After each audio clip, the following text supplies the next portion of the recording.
The Ink and Paint Club podcast is intended for mature audiences.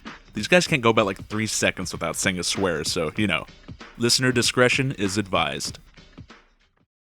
My girlfriend's playing Fall Guys right now, and you just hear woo. A bunch of wooey stuff. So fucking It was actually funny. the sound of the escaping from the folds of fat on the woo! Woo! Woo! Woo!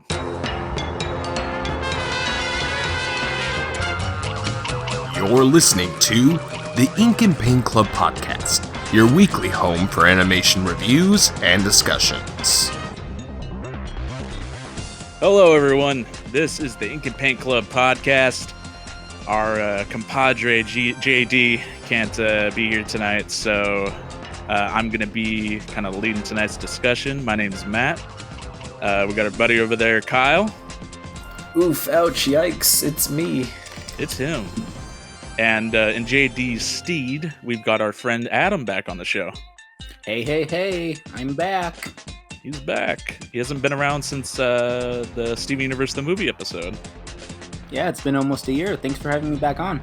Yeah, of course. I was talking to him earlier. I was saying I actually wanted to originally get him on the discussion for the first episode we did on... we're talking about Glitch Text, by the way. We're talking about Glitch Text Season 2 tonight. And I originally wanted to get Adam on the first season, a discussion that we did earlier in the year, which we were talking about was pre-COVID, which already seems like so long ago. It was like in February, but it feels like so much longer. Just because, Adam was kind of like the Glitch Text, like in one of the Discord servers that we happened to be in.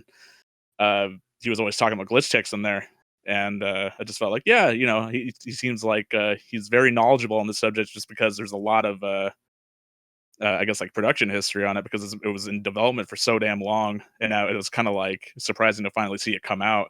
And not only that, but to see we finally got like the second half of what was originally, I guess, just 20 episodes were supposed to be season 1, but Netflix cut them up and then decided first half is going to be season 1, and then this is season 2, the other 10 episodes. Before we kind of really like talk about this half of the season, Adam, how about you tell us what you thought about the original 10 episodes of Glitch Text, or really your kind of opinion on the series? I've been basically following Glitch Text for about a year and a half since its intro leaked back in like mid to late 2018. That's the first thing that really caught my attention. But just also finding out about like the whole production history with Nick, like greenlighting them for 2 seasons and then canceling them mid-season 2, and then just laying off the entire staff and then just dumping it on Netflix. It's a cruel fate for sure, but I definitely was excited when it finally premiered in February, and I enjoyed the first half of it. I didn't get around to watching the last half of the first half up until just last week, but there's definitely a lot more setup in the first half than there is in the second half. But I do think season 2 or season 1, the end of it, definitely picks up more as it comes to an end, which is kind of a shame. Yeah, especially because at this point in time, it's kind of left up to fate now to see like if Glitch Text is going to continue, because I think we talked about, I actually re-listened to the episode that we recorded about Glitch Text season 1 a couple days ago, and I'm not going to parrot back a bunch of the information that we did there about stuff. You can go listen to that episode if you want more kind of the history I was able to discern about Glitch Text from there. But Cliff Notes is that they got greenlit for 40 episodes, and then they produced half of those, and then studio heads changed before it moved to Netflix, and they didn't get to produce, or they didn't get to animate the other half, the other 20 episodes. Like, I think they did storyboards and they did voice acting and all that type of thing, but they just didn't straight up animate it yet, as far as I know. Yeah, from what the creator said, for season 2, 10 of the episodes just need to be animated, and the other 10 are completed scripts. Right. Okay. So that's the size of it. It's like when all this stuff happens, why would anybody want to do a Nicktoon anymore?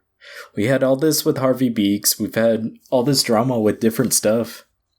And now it's like with this, why even want to pitch to Nick?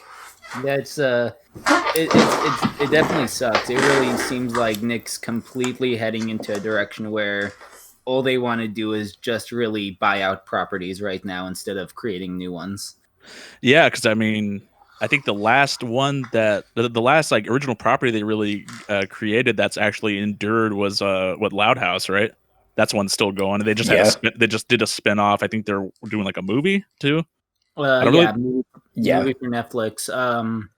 I think the last two Nicktoons to premiere on Nickelodeon were, what was it? Pony and Ollie's Pack. That Pony show got picked up for another season though, right? I think it did. Right. Oh, weird.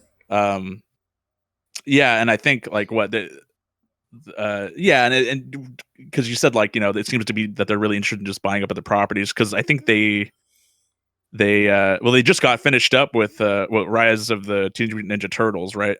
But didn't they also fuck them over too, in a sense? Oh yeah, they were supposed to. I think they had a lot more planned out, and then they got cut out from underneath them. I think they're still doing a movie though too. I think. Yeah, they're still doing a Netflix movie, but from what I remember hearing, they actually got cut for like episodes. They had other episodes, and those just gone.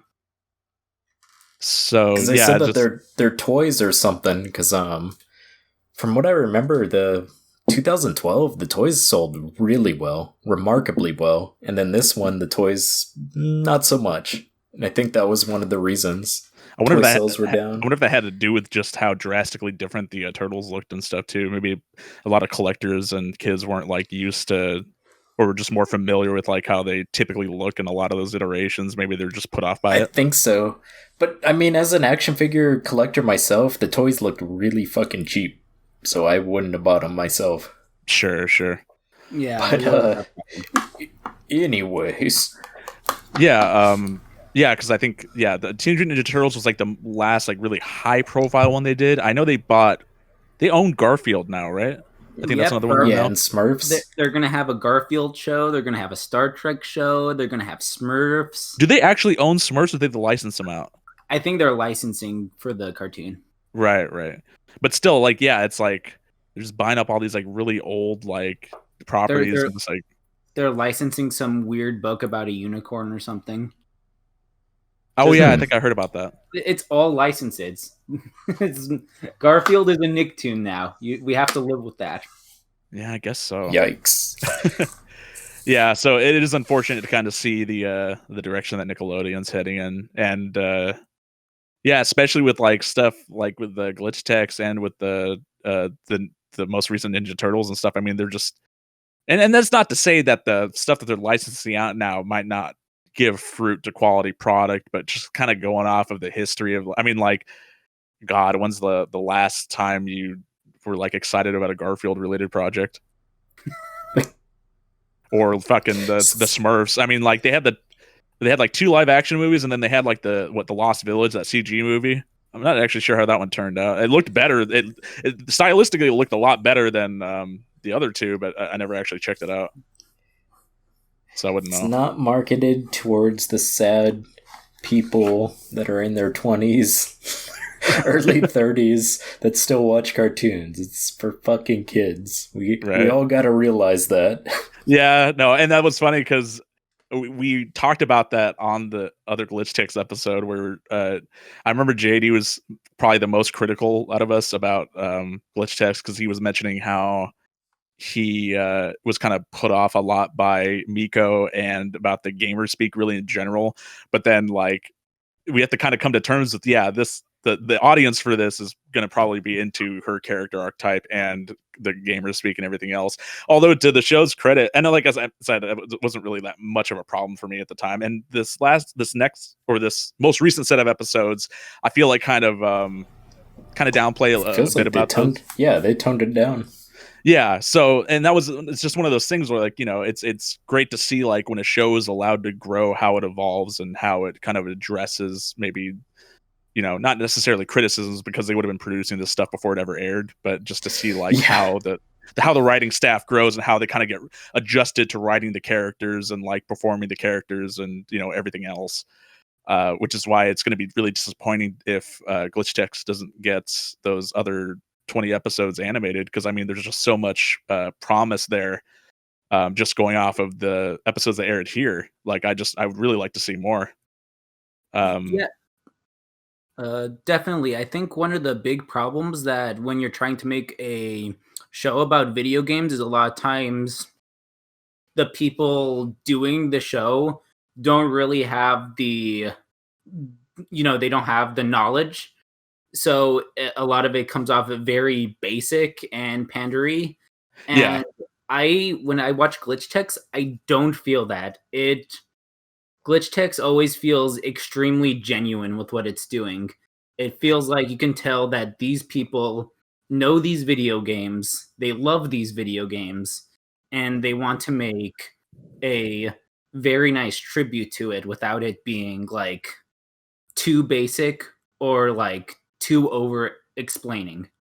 Yeah, absolutely. Like, and any of those bits where I kind of maybe felt that way, we were like in the first season, like those first like few episodes, but like once it had like a bit of room to breathe, and I feel like a lot of that was probably just them trying to kind of grip the audience that they're looking for, just to kind of like get all of the easy stuff out of the way. That way they can actually focus on kind of like, building up the world and kind of, actually showing that, hey, we're doing a show about video games, but we actually know kind of the types of jokes we're making. That's not necessarily all deep cuts and stuff. It's all stuff that's pretty widely known, at least through people that play video games and stuff. But I feel it's all usually pretty well represented there.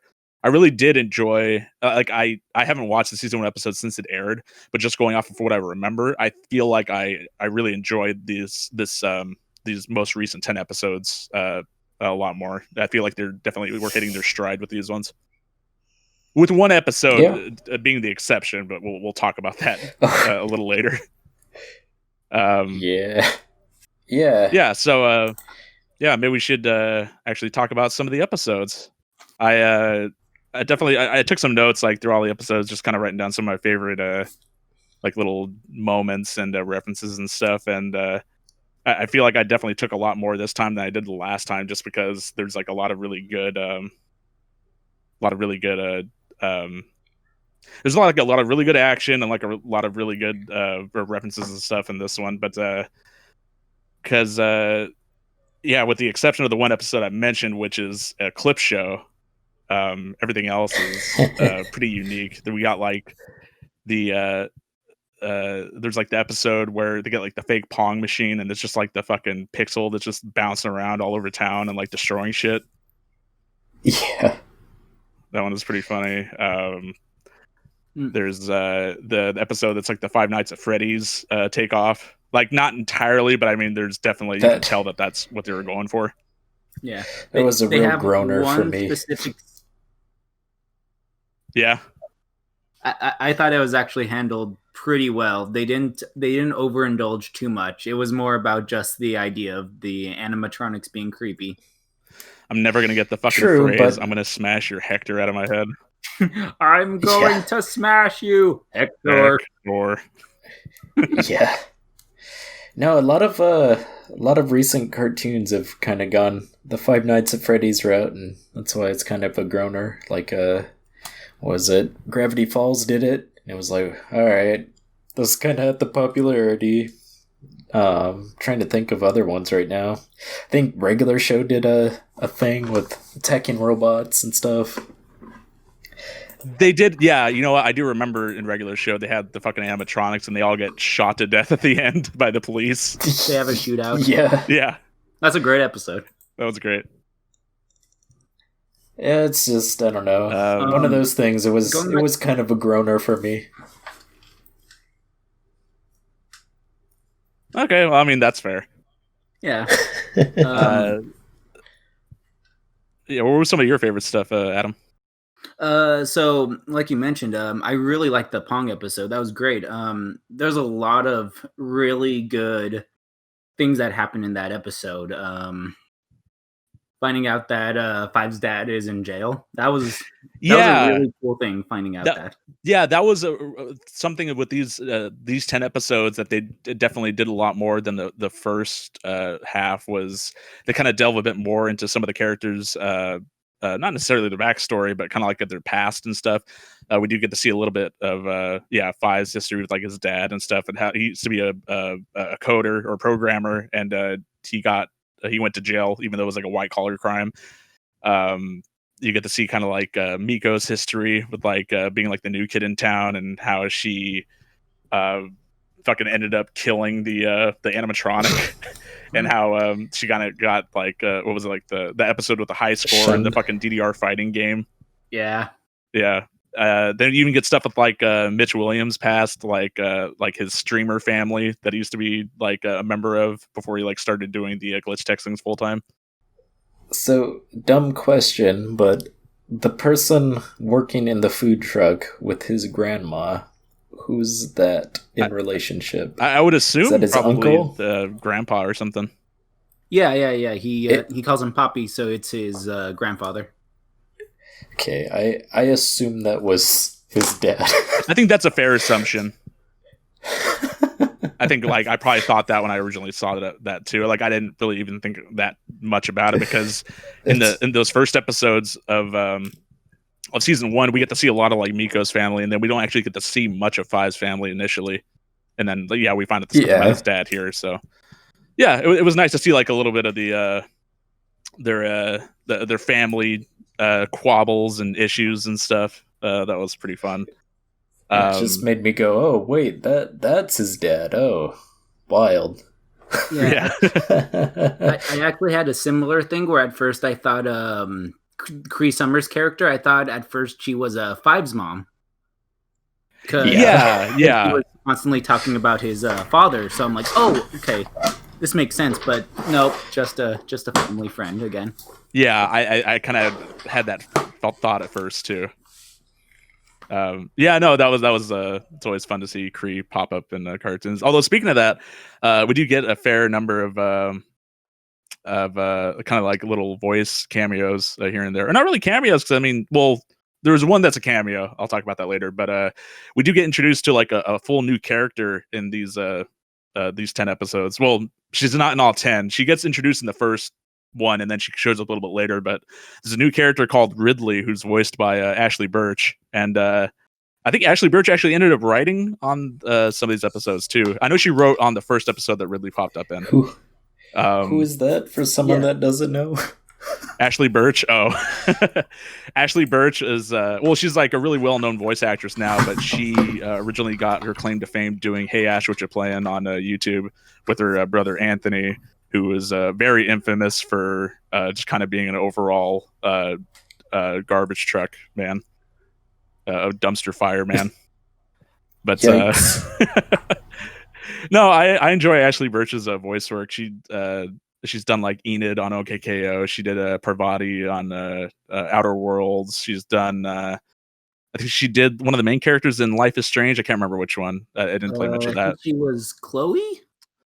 Right, that was probably it. I think she's Tiny Tina on Borderlands. Yeah, she's Aloy in Horizon also. Yeah.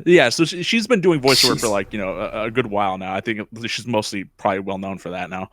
But it was nice to see her kind of show up here, especially with her character Ridley, who's obviously named after the Metroid villain, who's named after the Aliens heroine. But I really enjoyed her character. I don't know. I really enjoy like kind of stereotypically nerdy characters like that, like Dendy and OKKO and stuff. Like they're just like, I don't know. I just kind of enjoy them. So it was fun to see her play one here, especially one that's kind of like really antagonistic. Like she does show up like later on in the season, just for the intents of like trying to steal like glitch tech. And I know she's gonna, if they do eventually get around to doing those other episodes, I know that they said that she's gonna be popping up a bit more, which is, I'd really like to see that happen. I feel like so she's introduced. set her- We, in addition to, sorry, second. I was gonna say, I feel like they set her up to be a really awesome villain, and then it didn't happen. Like, it could have been a really fucking cool villain if you would have had it work out different, but then she redeems herself at the end of that, like the third, fourth episode. So it doesn't set that up, but man, I thought that would have been a cool idea if they went that route. Yeah. Oh, okay. Yeah. Because I didn't even kind of go into like what her whole deal was. They introduced like a lot more of the world in this. In addition to the family stuff I talked about earlier, they kind of start building up these kind of video game related things that exist outside of Glitch Tech, but then also some things that are just kind of like regional things for Glitch Tech. But yeah, Ridley is I think they just call her a modder in the show, and she kind of has technology that's not unlike the Glitch Tech gauntlets, being able to pull characters like out of the video games, but she's able to like tweak the AI so that it makes them docile or doesn't make them like attack people, that sort of thing. And that's kind of like her milieu, and then like her shit kind of gets destroyed in the episode she gets introduced in, and then she kind of fucks off for a bit, and she comes back later and she's like, my super cool lair is destroyed, and I kind of want to be able to do all this shit again, and I can't do it from ground zero, so I'm just gonna see if I can fake my way into Glitch Techs and steal a gauntlet and then get out of there. And then like she goes to the episode and she kind of builds up her relationship with all the Glitch Tech members, and she kind of has like some doubts about wanting to do that, and then she kind of gets like buddy with Mitch, which I thought was pretty interesting, especially because later on in that episode she actually gets saved by Mitch by not getting her memory wiped, and he sort of like opens up a portal and like tells her to get out of there. So I thought that was kind of like a neat little interaction, because that wasn't something that you typically expect out of him. Yeah, I think before the reveal episode, they did a really good job of making Mitch definitely a more sympathetic character this time around, because you definitely start seeing more of him like working with Five and Miko and starting to like them, appreciate them being around. Yeah, because especially with the first 10 that came out, they kind of set him up like in that first episode, and then like I think he only showed up like later on in the season, and then we got to see a bit more of him there, but we get to see a lot more of him in this season, and man, is he a dick. But he, like I said, becomes a bit more relatable, and a bit more, you can kind of see like where he's coming from with like a lot of stuff. But that doesn't stop him from being like a Gary Oak type, like a big rival, a big just sort of like a character that you love to see kind of get shit on. Especially like that episode, that's the pod people one, the Invasion of the Body Snatchers episode. That one was really fun, especially just because we talked about it like a lot on the first episode we done on Glitch Text, but man, the animation in this show is just like incredible. Like that's definitely like, if nothing else, like if you're not a fan of like the writing or the video game references or anything else, like it's just like a really cool show to look at. It's really colorful, the action scenes are great, and yeah, it's just like worth watching on that merit alone. But I don't know, I do enjoy the writing and stuff too. So yeah, there are so many good action shots, like in the Body Snatcher episode when like the tentacles like strap Miko down to like the floorboard tile, and then like it just like shoves her like all the way across the hall. Yeah. And then in the back to the Pong episode, because I know we've been talking about it a lot, but just the chase scene with Miko overclocking herself to try. Yeah. So that was the other thing they kind of introduced, is like the mechanic of overclocking, which Mitch introduces the concept to Miko of, and they're really only doing that one episode, but I could definitely see that kind of coming up a bit later. But it's basically they can overclock their systems, and they have like 30 seconds to get their use out of it before their gauntlets like overheat and turn off. Which I definitely enjoyed, like those scenes of them like running at like high speeds trying to catch the fucking like, it's not Pong, they call it is it called just Ping? Yeah, it's called Ping. Yeah. Yeah. But yeah, that was pretty fun. In addition to the overclocking thing and the shit, wait, what train of thought was on? I totally forgot. We got like some of the other we get familiar with like some more Glitch Techs members like inside of the region that we're familiar with in the show, but also like the ones from the next town over. There's an episode where they kind of go into like how there's a rivalry between the two towns as glitch techs, where they're not supposed to like poach captures like from each other, and like they started out as like the one of those. I'm trying to remember the name of the actual game that it's based on, but it's like the cat collecting game, like Nico something. I think it's literally just called like Cat Collector or something. Right. Well, they do that in the episode, and then like Fives just gets like too overzealous and like captures one, and then like basically has to deal with the next town over's glitch tech team, which is like a Super Sentai like Power Rangers esque fucking glitch techs team led by not the leader, but like their manager, I guess. Their administrator, yeah. It's Jane Lynch. Yeah, it's voiced by Jane Lynch, which I thought was hilarious because like she's really like the first like high profile voice actor I can really think of that they got. Second video game related thing she's been in. Yeah, because she was Calhoun in Calhoun. in Wreck-It Ralph. She basically plays the same type of character wherever she goes, but I mean her voice just fits that character archetype like so well. It's like, hey, might as well. I thought it was such an ass pull. I thought it was such an ass pull that they were like, "Oh yeah, didn't you transfer over to this region?" They never brought it up, but it was one of their co-workers was working on their team, and they never brought it up before then.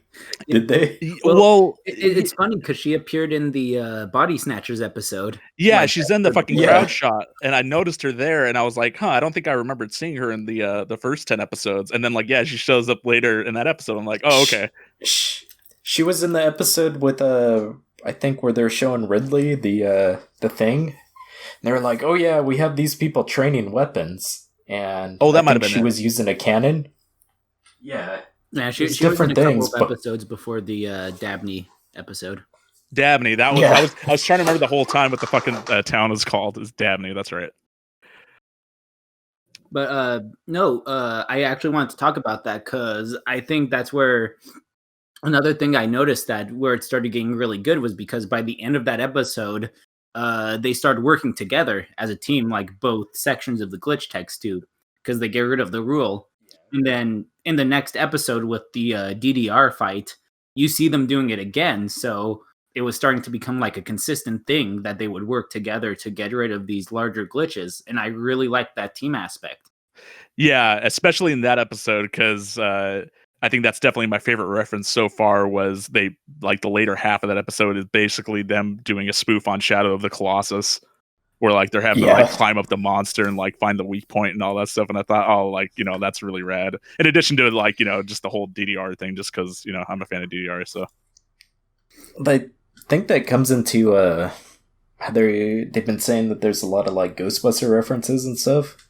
Because I know they always wanted to like franchise the Ghostbusters out to have like different spots and stuff. So that kind of reminded me of it, of having like one team working with another in that sense. Sure. Yeah. And that's the thing too, is in the first 10 episodes, we don't really get too many hints of there like being like a larger plot. It's mostly like the Monster of the Week stuff. We do get like little things here and there. And then here, it's not really that much either, but we do get something in the very last episode near the end there, like with Phil, with the episode where Bit kind of goes crazy and starts like evolving and like stealing all these ingredients from everywhere to fulfill like an executable program, and it's like turns out to be a message meant for from Phil to his future self to kind of talk about Hinobi and like was that some files or something they had on him, because I guess they kept on wiping his memory about it. So yeah, and I remember because re-listening to that podcast that we did on it, I think we did have some thoughts, or actually Kyle was the one that specifically mentioned it, where like there definitely has to be something up with Hinobi, given that it's always games from Hinobi that are always having the problems, and the fact that they need these teams to fucking fix all the glitches from their games. There's definitely got to be like something in relation to the larger plot regarding that. Well, just Just the fat lady alone, like her character, something's up with her. yeah, She was in Inspector the Seven. first season. The inspector. Oh, Yeah. I love her. Yeah, She's because great. yeah, the one episode she shows up in with this half is the fucking clip show episode, which we should talk about the clip show episode. Kyle, you didn't actually end up sitting through it, right? I completely skipped it. I was like, it's fucking 2020 and there's a clip show. Nah. Just skipped it. Fuck this somehow. So, okay, I completely get it where a lot of the stuff's coming from, not liking the episode. But one, the show was originally supposed to air on Nick, so it would have been like a decent amount of time. Yeah, before because if they would have been recorded airing it. weekly, it would have been like half a year would have probably passed before it got to that point. It would have been a decent recap. But there are actually things I really like about that episode. Actually, How Just they like- fucking like do like a whole YouTube poop, like right in the Yeah. middle. It's just a quick dumb little YouTube poop, but I really enjoyed that. And also, you know what? I was a sucker for them just adding fart sound effects to all of Mitch's scenes in that one part. That was like, yeah, definitely some of the most lowbrow humor that the show's probably given so far. Like, I can see why people wouldn't really be into it, but I feel like some of the other bits that they kind of joke about in there are kind of funny. But yeah, I don't know. I think given the context where, yeah, if they would have been airing on television, it probably would have been enough time, and I'm sure kids probably don't mind. Well, I don't know. When you were watching cartoons as a kid, how did you guys kind of feel about clip show episodes? Did you really mind them? Did you kind of realize that they were kind of cheating you out of a full episode? I don't think they have been too much in kids stuff, honestly. Like The Simpsons I can only think of doing clip shows. The only other time I remember seeing like a real clip show was the last time they did like a recent clip show for a kid show was like Korra was like near the end. Did they really? Like, budget ran out. Oh wow. Oh, weird. I never got around to watching Korra. I wouldn't know. I definitely get it with like glitch text. Like there must be a lot of money that went into this show, especially like when you're constantly having a show that's like a 24-minute action show. Like you're gonna have to cut costs in a couple of episodes. Sure. Oh, fucking Clark's One, where it's just a bunch of unrelated clips. I was fully I love expecting at one point while they were playing the clip show for it just to go to them going, "Why are we walking like this?" It flips the building. Yeah. Would have been amazing. Yeah, I feel like that's definitely like where you see a lot of clip shows in kids' cartoons is when they're parodying clip shows from like adult live action shows that tend to be the bigger culprit for that sort of thing, and they're just sort of spoofing it because I think like well, I mean, Clerks is not a kids' cartoon, but it's a cartoon that did that take on that, and that's the thing is like that show was like 6 episodes, and then one was technically a clip show, even though it wasn't all real clips. It's all new animation and stuff. But I can definitely see, Adam, where you're coming from, where with a show that they threw that much money into, and basically the way that's animated and stuff, like if you weren't binging it the way that we were, like on Netflix, and you kind of just wanted to see like a not necessarily like a greatest hits, but kind of just like a just like a compilation of like fun moments and stuff from the show, just like to look at the animation and stuff, like it could definitely have a serviceable purpose there. But yeah, it just kind of when put into the context of like being on Netflix and knowing that they have like 20 other episodes that they could have done, it's kind of thinking like, they could have like, I don't know, potential waste of it. You know what I mean? Yeah. It definitely, I feel like Glitch Text would have definitely been way more differently set up if not for the fact that it had started as a Nicktoon. Like there are so many cliffhangers that they end on. We still don't know why Miko can't be reset. Yeah. Like that's one of the big ones. Yeah, and they kind of go into that a little bit more in it is specifically that clip show episode because they're right. That's the one, right, where they kind of bring it up. Yeah. Mitch tries to bring up the point that she doesn't reset. She's really, really high level. That she has a really high skill level. She's very impulsive. Yeah, and then they also because I mean the whole basis of that episode is it's a clip show, but it's framed by kind of like a secret Hitler-esque type of thing where they have to like accuse somebody of being the glitch, and then like they have to reveal if they are or not because they draw the cards at the beginning. I'm not sure if you guys ever played Secret Hitler, but that's how that works. Um, Yeah, they yeah, they do that with the purpose of being like, oh, somebody here is a glitch, blah blah blah, and then they at the episode and at the end of the episode, they basically say like, oh no, there was never actually a glitch, or there was a glitch, but it was here in the Hinobi shop, and we needed to distract you guys while we captured it because we didn't want you fudging everything up. But then Spectre 7 kind of alludes to the fact that, oh, well, anything's possible. Like, there could be a glitch that's so complex out there that it could pose as like a human being, that sort of thing. And it's, that's definitely some potential for future episodes right there. Yeah, I remember them bringing up at the end of the training episode. They mentioned like a Polybius type thing, Yeah. but again, Actually, like there was a whole thing in episode or the first season that was like a, or maybe am I mistaken? Did they not do like a Polybius takeoff in that? no, I don't think they did. Okay. It was just one of those things again where they like briefly mentioned it, probably with the knowledge that like, oh yeah, we definitely want to explore this later in season 2, but like, oh god, production. Sure. So, what happens if you're epileptic and you get flashed? That's a good question.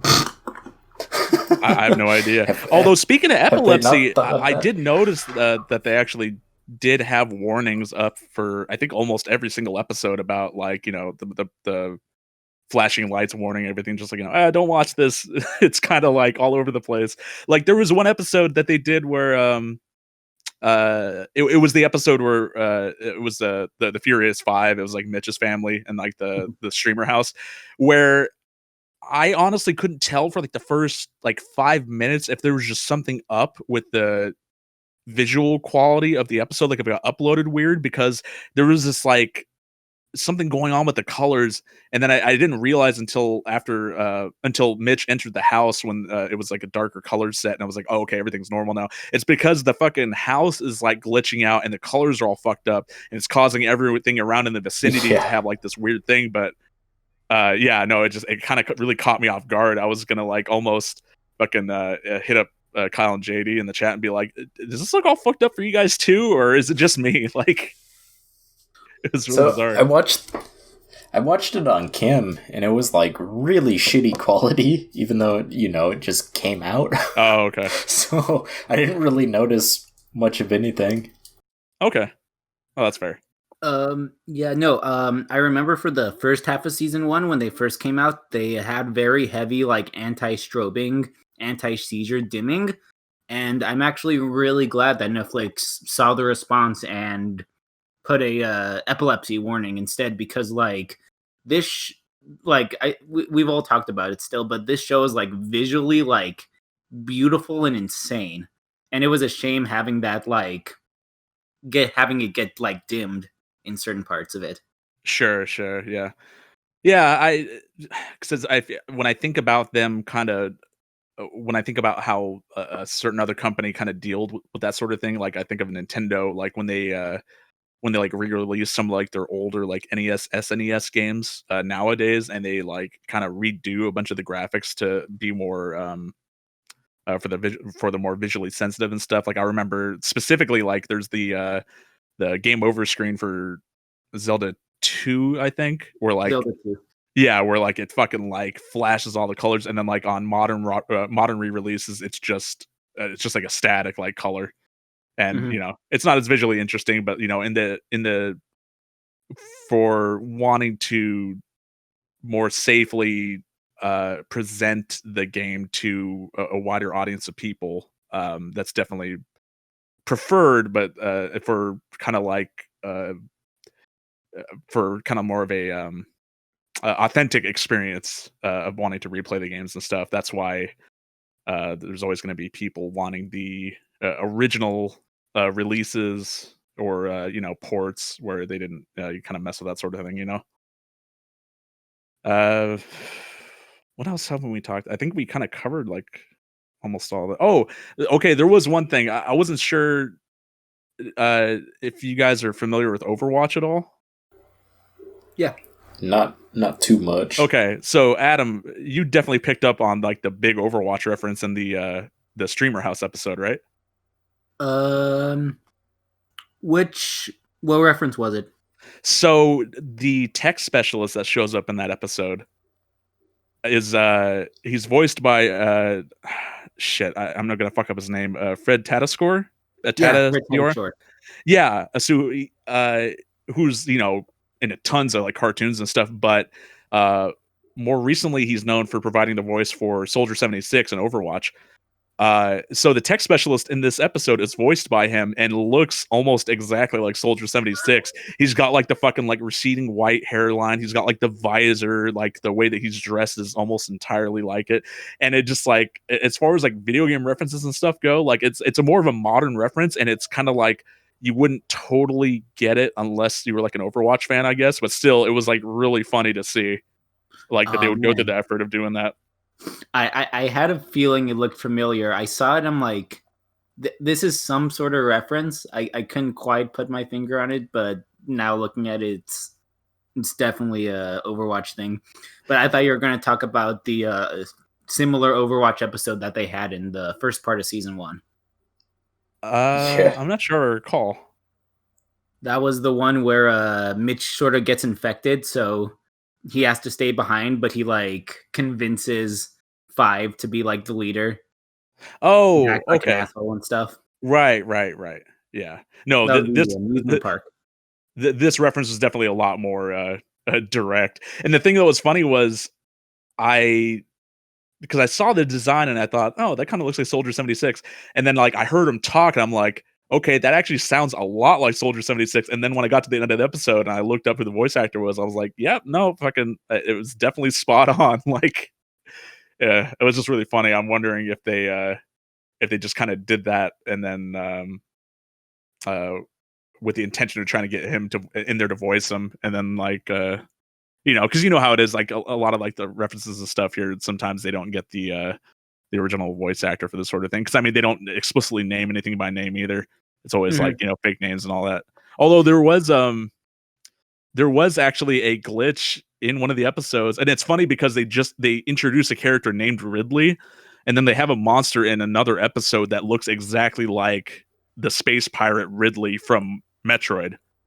But then they also actually name drop Metroid in that first season of Glitch Checks, if I remember right. Did they?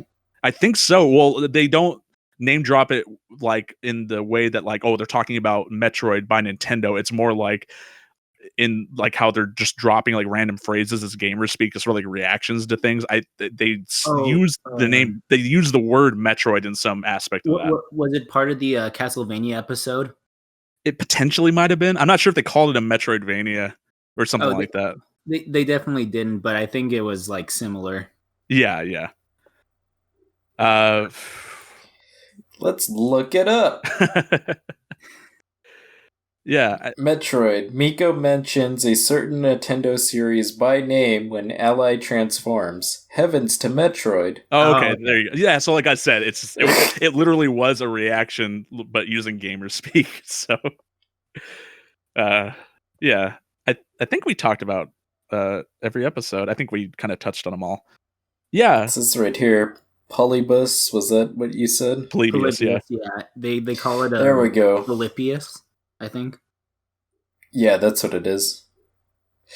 Yep. I guess it was in the very last episode of season 1. Okay. Or no. Yes. Something. Whatever. So because they split up these 20 episodes, I remember us mentioning how it ended rather weakly. The episode ended weekly because it wasn't originally intended to be a quote unquote season finale, but because of the one that they end up on here, they kind of allude to like the stuff with Phil and Hinobi and stuff. It's yeah, it's fucking hilarious, because if I had a cartoon, it never ended on a cliffhanger. Yes, if I knew it was going to get fucked over, I would definitely end it on like the biggest cliffhanger I could possibly think of. just to mess with people. And then I would keep a charade like this entire time that, oh yeah, I had something really big planned, and then just never say anything. I feel like that's God, that happened with one of the '90s Sonic cartoons, Adventures of Sonic the Hedgehog, right? That's not the Yeah. one. Oh no, that was what was the one with the like Sally and Antoine? And that is okay, yeah, because that happened with them too. I think they fucking did the whole cliffhanger thing, and then they never got to resolve it. And that was like the most like amazing. that was the most like not the most well known kind of show that did that, but I feel like it's the one that a lot of people talk about the most, because I feel like a lot of other shows that kind of like end on cliffhangers are not necessarily. I mean, Clone High is probably the biggest famous one. A lot of people say. How did they end up? I can't remember. They all got frozen. All frozen. Oh, yeah. Well, we're gonna find out probably how that plays out, since that's another one of those shows that they're fucking rebooting in this era of reboots and the remakes that we're in now. If they fucking bring it back and they never bring that up, I would laugh so hard. I feel like that's probably going to be the case, because I don't think they're going to. It's not going to be how it is. I hope so. Yeah, they mentioned it's either a reimagining. Yeah. Okay, it's either that or like Gandhi didn't make it through the freezing or something. I don't know. It's definitely going to hinge on how the fuck they're going to approach Gandhi, because even beyond like the reaction to him back in the day, where like what was it the like the Hindus are running like on hunger strikes about it and all that shit. Now where you got like people freaking out over like the nationality or like the race of people that are voicing like characters and stuff. It's definitely like a fucking minefield that they're gonna have to navigate with that. I'm kind of interested to see like what route they're gonna take. Yeah. They might just cut them out entirely, and I feel like that's probably why they're using the term reimagining. So basically, that amounts to we're not gonna have Gandhi in the show. I had a fun idea that they could just like have Gandhi as a character, but like he never actually shows up on screen, and there's only like stuff going on like off screen with him. Like somebody can just mention something crazy that Gandhi's doing like off screen. Oh, and just like that's how they keep doing it. It could be like I can't remember who it is in BoJack Horseman, but whenever Mr. Peanut Butter shows up, and there's like a character that always shows up that he's saying is doing some like weird shit off screen. Oh, that's Erica. Yeah, Erica. It'd be like that. Yeah, that'd be great. I think Bob's Burgers does that too. It's like one of Gene's friends or something. Gene always brings up a friend, but you never see him. Oh. It's been a while since I've seen Bob's Burgers. I wouldn't know about that. When the fuck are we going to hear about that movie? It's been a bit, isn't it? I know. I think that's like definitely delayed like for... I want to say the same thing happened with the Simpsons movies, because when I was in high school, a lot of my friends thought it was like an April Fool's joke. Like, it had been going on for so fucking long, it felt like. They'd been, because they'd been trying to do a Simpsons movie since like it's fucking like season 4 years. Yeah. I'm pretty sure they were still scheduled to release this summer had it not been for COVID. Yeah, but we never got like any sort of like trailers or screenshots or like anything. The only thing we know is that it's like a musical, right? Yeah, the weirdest thing is like I think people keep like asking Lauren Bacard on like Twitter, and he's like, "Yeah, the movie's going fine, production smooth. It's gonna happen still." It is gonna turn out to be a fucking April Fool's joke. Oh God. Well, a musical is a good way of making me not want to watch it. Yeah, you and JD are not really that big a fan of musicals, huh? Jesus. Anyways, that's our show, I guess. Yeah, I'm pretty sure that we talked about really everything that we could talk about in regards to season 2 of Glitch Text and kind of Glitch Text's troubled production and its how it's stuck in limbo. Hopefully we hear some good news soon after this episode is released, and we'll be able to talk about Glitch Text in the future.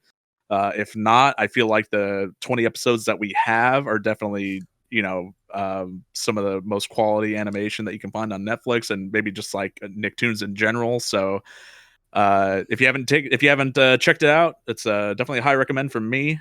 I'm sure these 2 other guys with me can definitely recommended as well. I feel like we all enjoyed it pretty well. It all right. Which is Kyle's way of saying yes, it's good. I definitely really enjoyed the series much more in its second half when it was definitely starting to build up more, which is a shame if it does actually end because like it really starts picking up steam only for the series to get canceled. But like hopefully, people can watch it and they can save the show. I'm really holding out for them. I really want to see more of these characters in the world. Absolutely. Yeah, same here. All right. Well, that is our show. Hope you enjoyed it. Adam, thank you again for filling in for JD. We appreciate it. I was glad to kind of get your opinion and take on all the glitch tech stuff. Yeah, thanks for the invite. Yeah, of course. No worries. We will be back next week with another episode. If you're listening to us, it's probably on one platform. Why not check us out on other platforms? If you're listening to us on YouTube, you can listen to us on the go with podcasts on Apple and Spotify. We're on all the major platforms. We got some other shows on YouTube. We got Talking Mons. It's hosted by JD and some of our other friends. We got Playing with Power, which is a Let's Play series that's been releasing periodically or episodically here and there.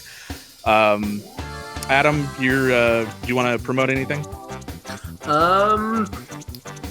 You guys ever hear of this really cool podcast called the Ink and Pain Club Podcast? You should listen to those guys. They got some great shows. Oh, well, thank you very much. I meant more about your kind of... I don't really do much. If you want some inane Twitter ramblings, you can find me at _ACZ. Other than that, not much to me. Okay, fair enough. All right, well, good night, everybody, or good morning, everybody, depending on when you're listening to this. Hope you enjoyed it, and we will see you next week with something new. Yeah. Bye! Thanks for listening to the Ink and Pain Club podcast. Be sure to follow us on Facebook and Twitter to keep up with the show. Join our Discord to chat with us. Links are in the description. We'll see you next time.